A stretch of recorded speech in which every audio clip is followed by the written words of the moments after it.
let's be absolutely clear about what's happening right now in the NFL media ecosystem. There is a concerted, almost desperate effort to fabricate a crisis for the Denver Broncos where none exists.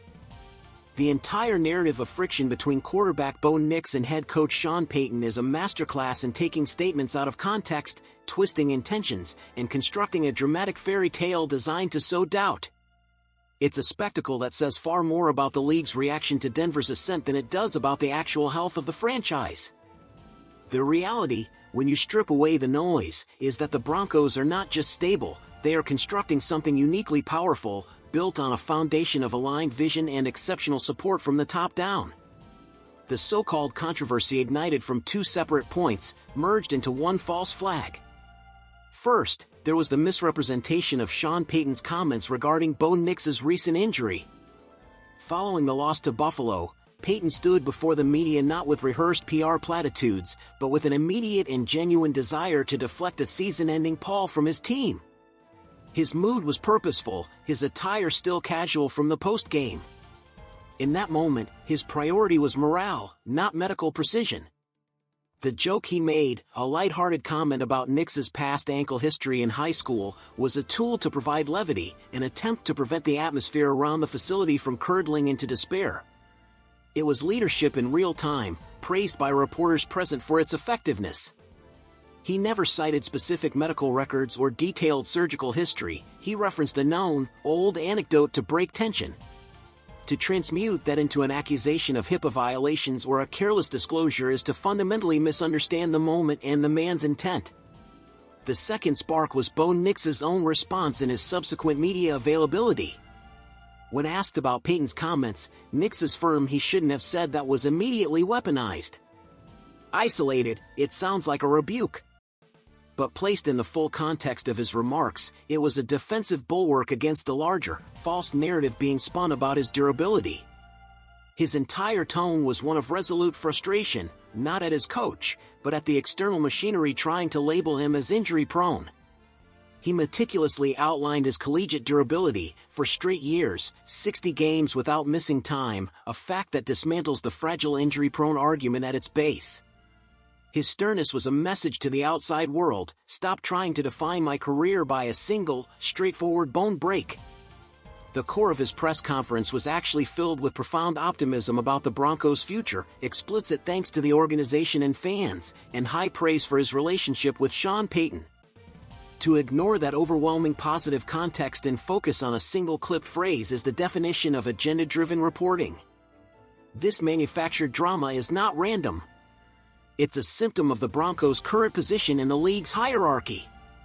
Consider what this team represents: the AFC's top seed, a roster brimming with Pro Bowl and All-Pro talent, a coaching staff so respected its members are poached for promotions, and a franchise quarterback whose rookie-year trajectory was spectacular. They lost only one game all season by more than a single score. When you stand that tall, you become a target. For rival fan bases and certain media segments, the only recourse is to hope for internal collapse, to will division into existence where there is only unity.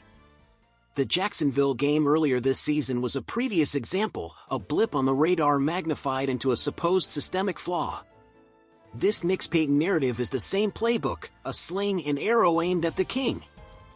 Furthermore, the actual substance of the injury news is overwhelmingly positive for Denver.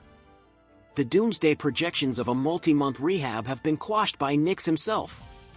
A clean break, a simple procedure, a 4 to 6 week timeline that means zero impact on his throwing schedule for the critical off-season period.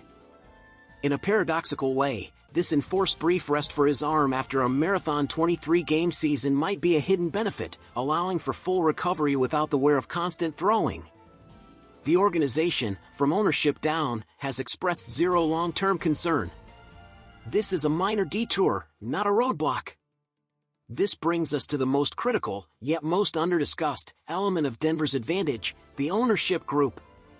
The Walton Penner family operates on a plane of competence that is rare in professional sports. They exemplify the perfect balance of engagement and empowerment. This is not the distant, disinterested ownership of a Shahid Khan, physically and emotionally removed from his team's city. Nor is it the intrusive, meddlesome model of a Jerry Jones or an Irsay family member, where ownership feels compelled to dictate football strategy. The Broncos owners have a clear superpower, operational excellence, learned from building the most successful retail empire in history. They apply this not to call plays, but to build infrastructure, support systems, and a culture that allows football experts to thrive.